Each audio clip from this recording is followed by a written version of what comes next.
Alright, welcome back guys. This is the fourth episode, maybe the third, I don't know right now. It's really hot. It's 90 degrees here, but I'm going to start this video a week ago when it was 45 degrees. So in 1 week it went from 45 to 90, which is welcome to Wisconsin, right? If you watched my last video, you kind of found out that I investigated my transom a bit further and found out it was bad. So I really had to decide how I wanted to get this thing out of there. I wound up cutting up the splash well because the back of the splash well was bonded to the upper part of the transom. There was no way to access it. It was literally just stuck to it.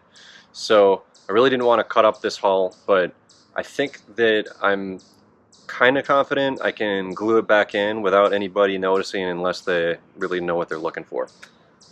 If you've watched my previous videos, I give a little bit of history about ModVP racing and why I think this boat is cool.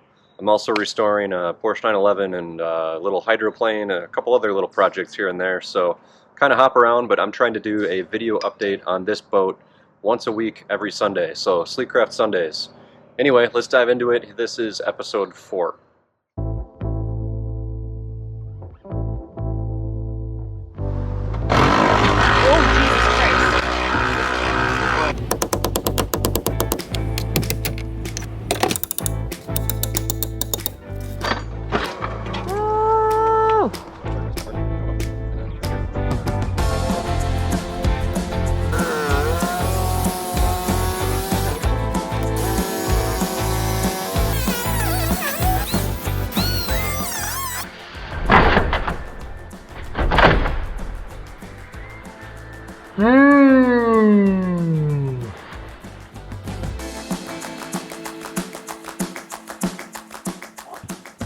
Okay, so I know that some people thought that you could do a two-part transom, and that's really what I wanted to do here, but after taking this off, I don't know how it's possible with this style splash well. I mean, they changed these boats a little bit here and there through the years, so maybe with a splash well that wasn't as deep it'd be possible.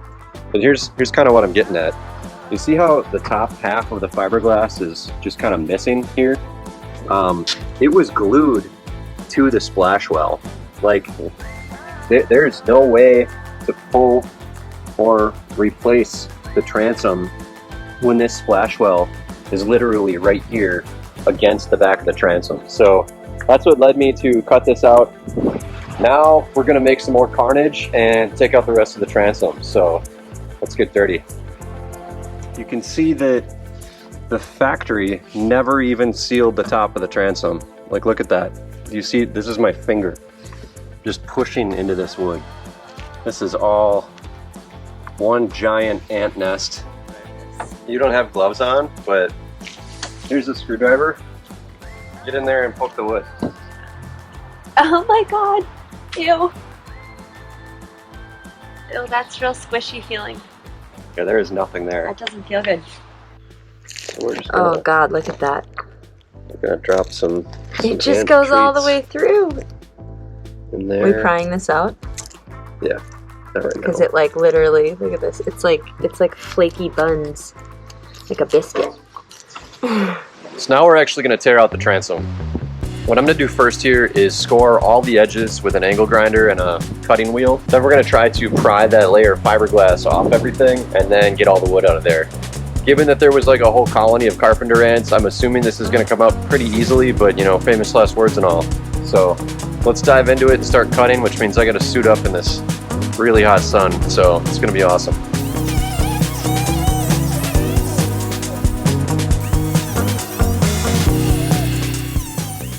I'm having a lot of trouble seeing under here because of all the dust, and one thing I noticed is I'm not really going to be able to get to the side of the transom with this support in the way, so I think what I want to do first here is try to cut this off here. So let's try that.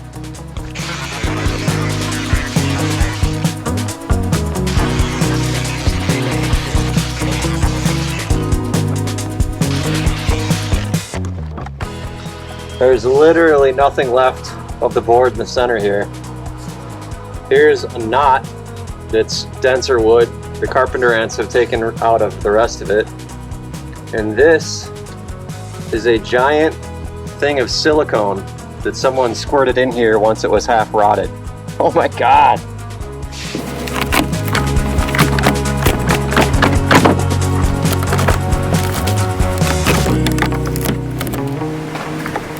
Holy shit, this is all silicone too. That's all silicone. This whole thing was rotted and someone thought they'd fix it with a bunch of silicone. Wow.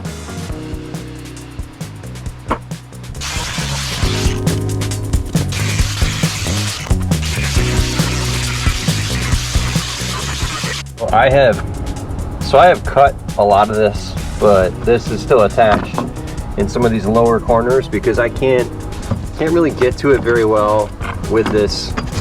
So what I'm going to try to use is this multi-tool from Milwaukee, and we're going to just use this plunge cut and see if this this blade will work. It looks like it's working even though it doesn't have a whole lot of bits left.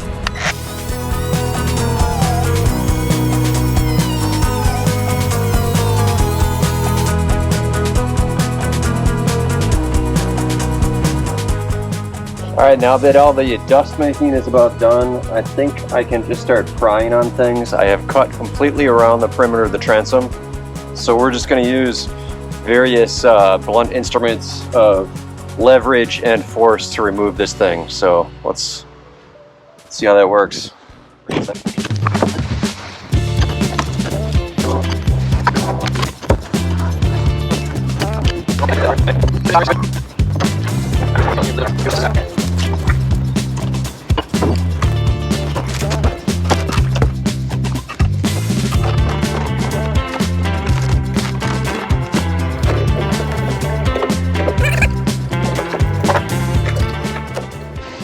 Oh wow,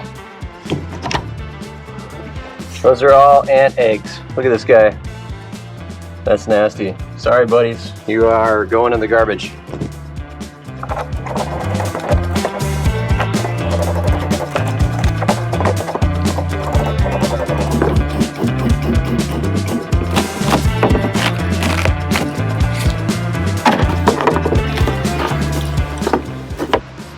Oh my God, look at these ants.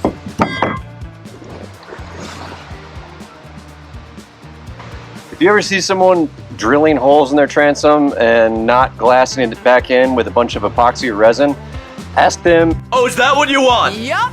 Because that's how you get ants. this is how you get ants.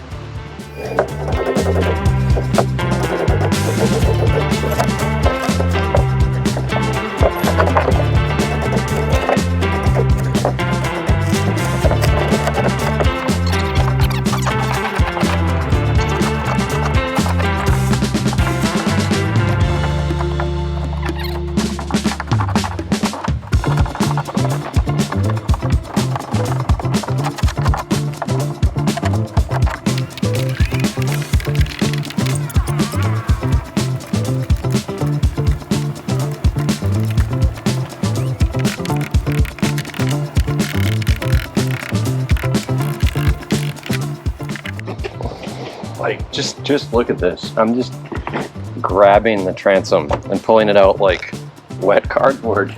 It's so bad. This was definitely not coated in tar. I retract my previous statements. Sleekcraft, you build beautiful boats, but kind of did a shit job on some of them, not gonna lie. So, unless you like boats that double as ant farms, then I guess they did a really good job. So, look at this, there's still so many in here. Just ants. Ants everywhere.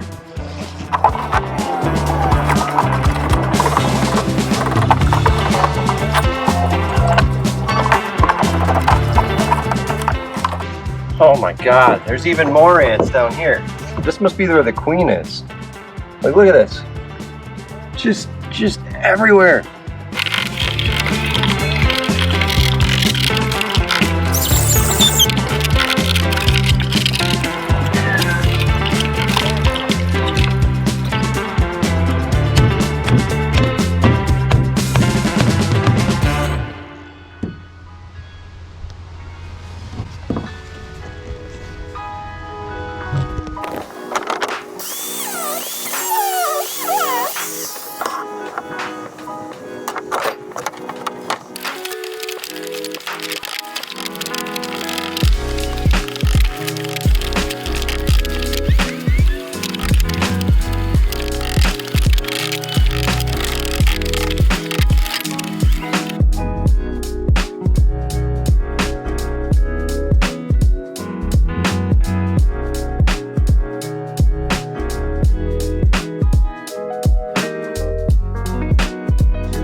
so now that the transom is out, I really am thinking about what kind of material I want to use here.